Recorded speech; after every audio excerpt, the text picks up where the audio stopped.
Bonjour à tous. On va essayer de continuer en qualité aussi. Ce sera à vous de juger.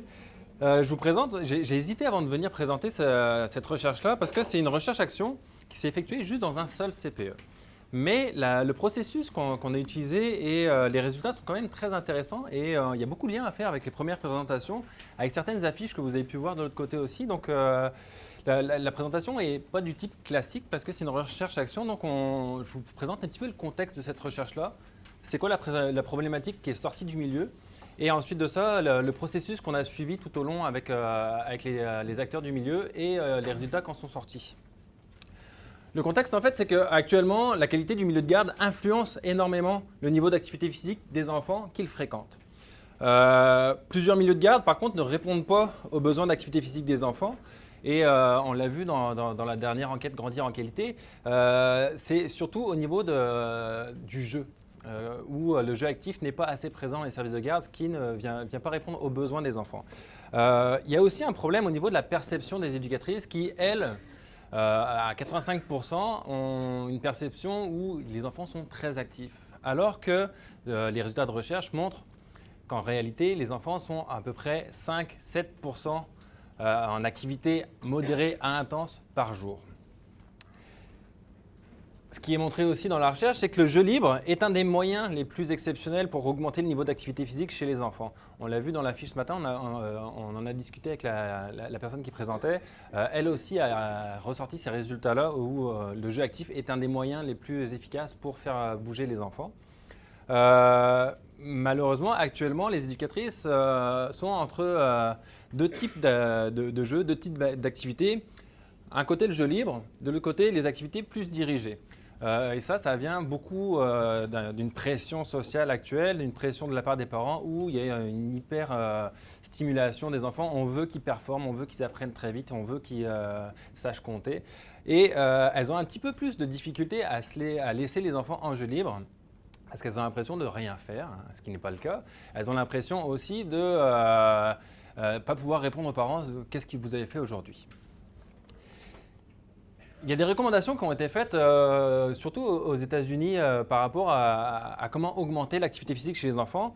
Et la première, c'est celle du jeu actif, donc augmenter le temps de jeu actif des enfants en service de garde. Les recommandations vont aussi sur le comportement du personnel et du service de garde, que ce soit direction comme éducatrice, sur la formation du personnel, sur l'environnement de jeu et sur l'équipement. Vous allez voir que toutes ces notions-là, on a essayé de les utiliser, nous, dans notre recherche-action pour faire des changements de pratique. Donc, moi, il y a un CPE de la Naudière qui est venu me rencontrer. La direction est venue me rencontrer. Elle me dit nous, Mathieu, on veut être un CPE qui met des pratiques efficaces en termes de jeu actif. On veut être sur la coche. J'ai dit très bien, c'est fantastique. Eux, ils avaient entendu tous ces résultats de recherche-là. Donc, ils sont venus me voir et dit nous, on a un problème. Par contre, c'est qu'on comprend qu'il faut mettre en place le jeu actif, mais on ne sait pas comment faire. Dans le quotidien, auprès des éducatrices, on ne sait pas comment le mettre en place. Donc moi, je leur ai proposé de faire une recherche-action-formation. La recherche-action-formation doit être ancrée dans un besoin réel des praticiens sur le terrain. Donc le besoin vient des praticiens et nous, avec eux, on vient faire un accompagnement, on vient mettre en place un processus rigoureux pour accompagner le changement de pratique. Donc là, notre objectif, à ce moment-là, la petite discussion qu'on a eue dans le couloir, c'était d'améliorer les pratiques en lien avec le jeu libre actif du personnel éducateur du service de garde. Après ça, on a mis en place différentes étapes de la recherche qu'on va détailler au fur et à mesure. La première étape d'une recherche-action, c'est de définir un problème. Donc là, on a fait une rencontre avec la direction pour définir ce problème-là. On a fait une rencontre avec la direction et les éducatrices pour continuer à définir le problème, pour avoir une vision commune de ce problème-là. Et dans ces deux réunions-là aussi, on a commencé à définir un petit peu un état désiré. Qu'est-ce qu'on veut que le service de garde fasse? Qu'est-ce qu'on veut que les éducatrices mettent en place? Qu'est-ce qu'on veut avoir comme service de garde? Comment on devient le meilleur au niveau du jeu actif? Après ça, on doit faire l'établissement d'un plan d'action. Donc, dans le concret, qu'est-ce qu'on va mettre en place pour que ces changements surviennent? Là, on a utilisé une méthodologie un peu particulière. Donc, on a fait une première rencontre individuelle avec les éducatrices pour resituer un petit peu par rapport à elles, qu'est-ce que le jeu actif, qu'est-ce qu'elle met en place actuellement, qu'est-ce qu'on pourrait changer, etc. tout au long de ces étapes-là, donc les rencontres individuelles, les rencontres de groupe, il y a de la formation. Donc en fonction des questions qui sont soulevées, moi j'essaie de répondre avec les données de la recherche, de leur expliquer qu'est-ce qui a été montré, qu'est-ce qui semble efficace par rapport aux travaux de recherche. Après ça, l'étape qui a suscité le plus d'intérêt et de questionnement de la part des éducatrices, c'est que je leur ai proposé de faire des observations vidéo. Et Nathalie t'en a parlé un petit peu ce matin, l'efficacité du vidéo feedback est très très très reconnue. Sauf que ça vient créer une petite réticence, c'est-à-dire qu'on vient vous filmer dans l'action, on vient vous filmer en train de s'amuser avec les enfants, en train de mettre en place du matériel ou pas. Et c'est le ou pas qui est quand même intéressant, où moi j'étais neutre à ce moment-là, je faisais juste filmer, les observer, pour pouvoir faire dans un deuxième temps un entretien d'explicitation avec support vidéo. C'est-à-dire que là on s'assoit ensemble avec chacune des éducatrices, puis on pose des questions. Moi j'ai remarqué ça dans l'observation, qu'est-ce que tu voulais faire à ce moment-là?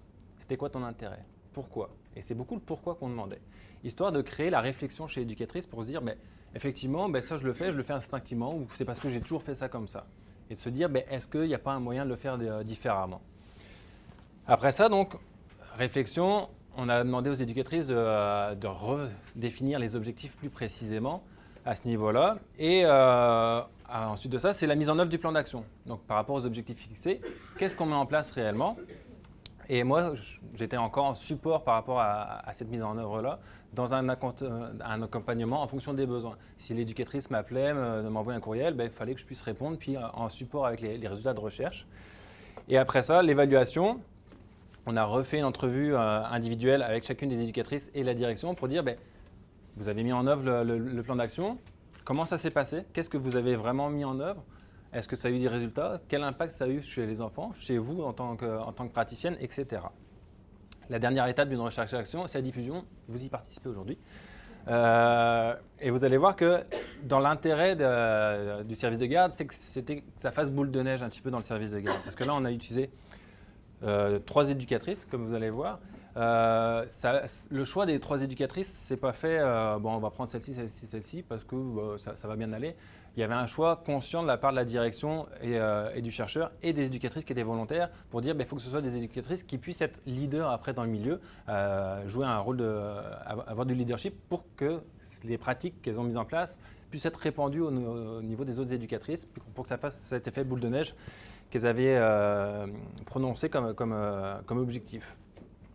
Donc la première rencontre avec la direction du CPE, les objectifs qui sont ressortis, c'est des constats en fait qui nous ont sortis. C'est les enfants ne bougent pas assez.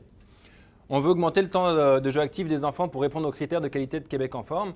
Dans la région de la Naudière, c'est Dautrey en forme et ils ont des critères assez précis. Et eux, ils les connaissaient, mais ils n'arrivaient pas à les atteindre. Donc c'est un petit peu ce qu'ils sont venus me proposer. Et on veut être un modèle en termes de qualité dans le jeu actif. À chaque fois qu'il y a des guillemets, c'est vraiment des propos que moi j'ai enregistrés au fur et à mesure des rencontres que je vous ressors. La rencontre avec la direction et les éducatrices, donc c'était pour affiner encore un peu plus cette situation problématique-là et créer une vision commune qui est vraiment importante dans ce genre de processus pour se dire on va travailler ensemble, il faut que la direction puisse soutenir les actions des éducatrices pour qu'elles comprennent un petit peu qu'est-ce qu'on met ensemble, pourquoi on le met en place dans le milieu pour créer ce jeu actif-là. Et donc, c'est de définir ensemble les mécanismes lacunaires, donc au niveau des attitudes, au niveau du matériel, de l'environnement, de la formation, qu'est-ce qui nous manque pour que les enfants soient plus actifs dans le jeu. Ce qui est ressorti au niveau de la définition du problème, les éducatrices, comme la direction, nous ont parlé de la structure de l'horaire. Un horaire trop structuré, on n'a pas le temps de mettre en place du jeu actif. On manque d'espace, l'environnement de jeu. Dans les locaux, on ne peut pas faire du jeu actif, on a tous nos coins qui sont déjà placés, on ne peut pas changer ça.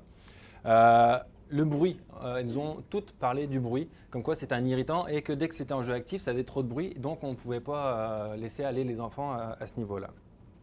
Une grande peur de la désorganisation. Elles se sont dit, si on les laisse actifs, si on les laisse libres, parce que c'est du jeu libre actif, moi je ne suis plus au contrôle de mon groupe. Donc c'est un petit peu la crainte qui ressortait aussi à ce niveau-là. Elle parlait beaucoup des normes de sécurité très strictes. Oui, mais si on les laisse actifs, si on les laisse libres dans le jeu, ils vont prendre des risques et on risque d'avoir des blessures ou autres. Et donc elles avaient une crainte aussi à ce moment-là. Et ils expliquaient que les enfants ne savent plus jouer d'eux-mêmes, donc il fallait les divertir, leur proposer des activités. Et une difficulté d'amener les filles, et là, elles parlaient de leurs collègues, à bouger dans le but de faire bouger les enfants. Donc au niveau du comportement. Oula, je vais accélérer. Au niveau de la définition de l'état désiré, ce qu'elles voulaient mettre en place, c'est des expérimentations de nouvelles pratiques éducatives valorisant le jeu libre actif chez les enfants. Et c'est là où le terme nouvelles pratiques éducatives, c'est pour leur service de garde. Ce n'est pas en général, ce n'est pas des pratiques qui sortent d'un chapeau, c'est des pratiques qui, pour elles, étaient innovantes. Des pratiques qui perdurent donc dans le temps. Que les éducatrices participant à cette recherche soient des formatrices pour leurs collègues, donc l'effet boule de neige. Se donner une nouvelle vision du matériel, un nouveau regard, et c'est là où le côté formation rentre en compte dans cette recherche-là. Découvrir quoi mettre en place pour que le jeu devienne du jeu actif, et rentabiliser les périodes qu'il est possible de bouger. Donc là, on a fait l'observation, moi j'ai étudié les vidéos dans mon bureau, et je suis retourné faire des entrevues individuelles avec elles pour leur soumettre certaines choses, puis voir leur point de vue par rapport à ça. Et chaque éducatrice, donc il y en a trois qui ont participé à l'étude, ont chacune fixé des objectifs en fonction de leur type de groupe, en fonction de leur façon de faire et de ce qu'elles ont vu dans les vidéos. Donc la première éducatrice, c'était au niveau de l'aménagement du local, et on peut voir que les trois avaient des besoins au niveau de l'aménagement du local. D'utiliser le plancher, donc elle avait des lignes, elle fonctionnait beaucoup en coin. On sentait beaucoup jouer ses magiques derrière sa façon de procéder. Elle avait une table au milieu qu'elle ne bougeait jamais, donc elle s'est dit peut-être que je peux créer de l'espace aussi à ce niveau-là. De faire de plus de jeux actifs le matin à l'accueil, elle n'osait pas laisser les enfants en jeu libre et en jeu actif parce qu'elle pensait que ça allait perturber la relation qu'elle allait avoir avec les parents à l'accueil. Donc, elle n'osait pas faire ça. Donc, elle s'est dit, peut-être que je peux en faire plus le matin. Sortir plus de jouets, c'était toujours elle qui décidait du matériel éducatif qui était mis à disposition des enfants. Et en fait, il n'y en avait quasiment pas à disposition des enfants. C'était toujours elle qui sortait, maintenant vous allez jouer à ça, maintenant vous allez jouer à ça. Donc, elle s'est dit aussi, je peux faire un effort à ce niveau-là, je vais essayer. Il y avait un sablier dans le coin à l'extérieur où les enfants devaient être à tour de rôle. Puis, moi, je lui ai dit pourquoi le sablier, puis pourquoi ils ne pourraient pas faire autre chose en attendant d'avoir leur vélo ou d'avoir leur tricycle, etc. Et elle a aussi réalisé que dès qu'elle s'asseyait, et là je lui ai montré une dizaine de petites observations vidéo, les enfants s'arrêtaient de jouer puis venaient s'agglutiner autour d'elle. Et elle en avait pas conscience. Et donc, c'est cette pratique réflexive-là qui a amené à se dire je vais essayer de changer ma pratique. La deuxième, c'était le coin moteur aussi, enlever les lignes au sol, déplacer le matériel des armoires, achat de matériel pour la motricité globale. L'aménagement en un seul local, elle était en groupe double dans un même local, tout petit. Et en fait, ils avaient séparé le local en deux. Donc, ça rendait encore le local beaucoup plus petit. Donc, pas de possibilité d'aménager un coin moteur à l'intérieur de chacune des parties. Donc, ce qu'elles ont décidé de faire, c'est de scinder le local en un seul groupe et de pouvoir installer un coin moteur en permanence. Elle, c'était augmenter la limite de tolérance au son, utiliser plus de petits équipements, matériel portatif, surtout à l'extérieur, et l'utilisation de matelas entre les deux groupes. Donc la mise en œuvre du plan d'action, moi je les ai laissés après les entrevues individuelles avec le retour vidéo au mois d'avril, je leur ai laissé jusqu'à septembre pour essayer les choses. Et bizarrement, je n'ai pas eu d'appel, pas de courriel, rien. Donc, je n'ai pas eu besoin de faire d'accompagnement. J'étais assez surpris. Elles se sont dit, on va essayer. Elles étaient déjà rendues assez loin dans cette pratique réflexive-là pour se dire, maintenant, on passe à l'action et on essaye de mettre en place les choses. Maintenant, l'évaluation, j'ai fait d'autres entrevues individuelles avec chacune d'elles où des constats similaires sont sortis. Et là, je vous montre juste les constats similaires parce qu'il n'y a quasiment pas de constats divergents entre les éducatrices, malgré qu'elles n'avaient pas forcément les mêmes objectifs. Au niveau de l'aménagement du coin moteur, toutes ont maintenant un espace de jeu moteur en permanence dans le local. Et ça ne gêne pas, les enfants peuvent y aller quand ils veulent. Au niveau du matériel de jeu et de l'utilisation, elles utilisent toutes maintenant des ballons et des balles à l'intérieur comme à l'extérieur. Il y a une volonté de rendre accessible une grande variété de matériel. Et de l'innovation au niveau du matériel, il y en a certaines qui ont accroché des cerceaux en l'air pour pouvoir lancer les ballons dans le local. Elles ont installé des poutres d'équilibre. Il y en a une qui permet maintenant aux enfants de sauter depuis la table en bas. Donc elles ont été un peu loin alors que c'est des éducatrices qui avaient des pratiques quand même très très sécuritaires à la base. Donc elles ont essayé et c'est pas moi qui les ai poussées dans ce sens-là, je tiens à préciser. Au niveau des actions, les éducatrices se rendent compte qu'en étant elles-mêmes actives, les enfants sont portés à être plus actifs à leur tour. Donc ça, c'est pour moi un point très important au niveau du rôle de modèle qu'elle joue dans l'extérieur, dans le milieu extérieur surtout, mais à l'intérieur aussi. Et elle laisse plus de liberté qu'avant aux enfants. Au niveau des points positifs qu'elles ont constatés au niveau des enfants, donc ça c'est elle qui rapporte ça, une meilleure ambiance dans le groupe, les enfants semblent plus heureux, les enfants bougent beaucoup plus, les enfants sont portés à aller vers les jeux où ils bougent plus plutôt que ceux demandant de rester statiques. Les enfants combinent les jeux pour les complexifier. Le coin moteur a un grand impact sur le développement global de l'enfant. Et au niveau des éducatrices, ce qui est ressorti des points positifs, c'est qu'elles avaient moins d'interventions négatives à faire auprès des enfants. Elles se répétaient beaucoup moins, parce qu'elles étaient moins à encadrer les enfants, donc pas besoin de répéter tout le temps les consignes. Le processus et la recherche se transmettent déjà aux autres. Toutes les filles le remarquent, puis elles veulent déjà s'impliquer dans le processus aussi. Et ce qu'elles ont ressorti, et ça je ne m'y attendais pas forcément, c'est la conscientisation des parents. Les parents ont vu leurs enfants bouger et ont commencé à en discuter avec les éducatrices, puis à voir un petit peu qu'elles changeaient le local et qu'elles changeaient un petit peu leur manière de faire à l'extérieur.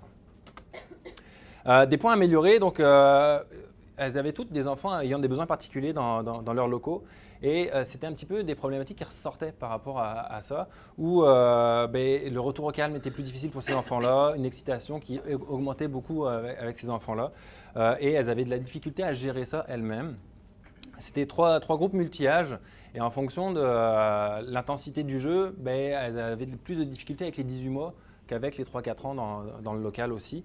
Par contre, ce qu'elles ont soulevé pour elles, un manque de temps pour réfléchir et préparer l'environnement de jeu.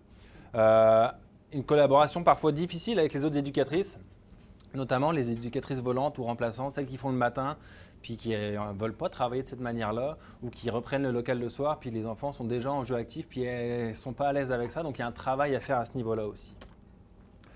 Au niveau de la discussion, ce que je voulais amener, c'est qu'on voit qu'il y a beaucoup de facteurs favorisant la mise en place de pratiques de qualité vis-à-vis du jeu actif, et je voulais les ressortir par rapport aux 5 conditions qu'on a vues tantôt.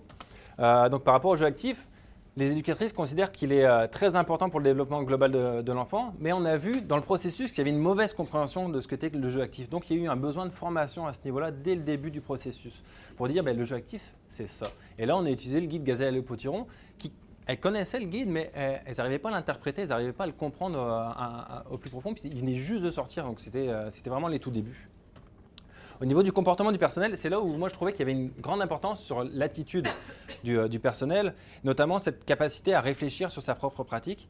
Et généralement, elles m'ont dit, d'habitude, on ne prend pas le temps de réfléchir sur ce qu'on fait, on le fait d'instinct parce qu'on a appris comme ça, puis on ne le change pas. Et donc, il y a une ouverture au changement chez ces éducatrices-là avec le processus et une prise de conscience. Tout changement demande une prise de conscience et une mise en action. Et je pense que le processus permet cette mise en action-là de la part des éducatrices. La formation continue, donc le processus impliqué de la formation continue, que moi je leur apportais tout au long. Et la réflexion à faire, c'est de se dire, est-ce qu'au niveau de la formation initiale, il n'y a pas une emphase à mettre sur justement cette pratique réflexive-là, à développer beaucoup plus chez les éducatrices, et une pratique réflexive par rapport au jeu actif, notamment pour dire, vous voulez que les enfants se développent, qu'ils aient plus d'activité physique, ça passe par le jeu actif notamment. Au niveau de l'environnement de jeu, une nécessité de repenser l'environnement pour favoriser le jeu actif, surtout à l'intérieur. Toutes les éducatrices fonctionnaient encore avec des coins, avec des lignes au sol, et moi je suis arrivé après jouer C'est Magique ici, et j'ai un peu fait le saut. À chaque fois que je rentre dans des garderies où elles fonctionnent toujours comme ça, je dis comment vous voulez qu'ils soient actifs, ils sont confinés dans des coins. Et ce qu'elles ont montré, c'est que maintenant les enfants changent de coin, changent de matériel, de place, et le jeu s'enrichit d'autant plus par rapport à ces changements-là. Et au niveau de l'équipement, comprendre l'incidence du matériel de jeu mis à la disposition des enfants. Donc les études montrent que le matériel portatif à l'extérieur rend les enfants plus actifs dans le jeu. Ça, elles s'en sont rendues compte dans la pratique. Elles le savaient en théorie, mais elles ne l'appliquaient pas forcément. C'était toujours, le cabanon est là, on va sortir un jeu parce que moi je considère qu'ils veulent jouer à ça. Mais ce n'est pas le laisser à disposition ce matériel-là. Donc là, il est en permanence maintenant à l'extérieur et les enfants sont beaucoup plus actifs à ce niveau-là. Donc j'ai accéléré sur la fin, mais je voyais le temps qui arrivait. Donc je m'arrête là pour la présentation. Il y a beaucoup de choses qu'on peut exploiter dans une recherche-action. Moi, je voulais surtout vous parler du processus parce que je trouve que cette analyse réflexive qu'elles ont faite permet le changement. Et sans cette analyse-là, elles n'auraient pas changé, elles n'auraient pas modifié leur manière de faire. Donc là, c'est un service de garde, ce n'est pas généralisable. Ça a demandé une implication aussi de la direction, une implication du chercheur aussi. Donc on était tous chercheurs dans ce processus-là, mais c'est quelque chose de très intéressant à faire, qui est ancré par rapport aux besoins du milieu et par rapport à ses conditions en tant que telles. Voilà. Merci.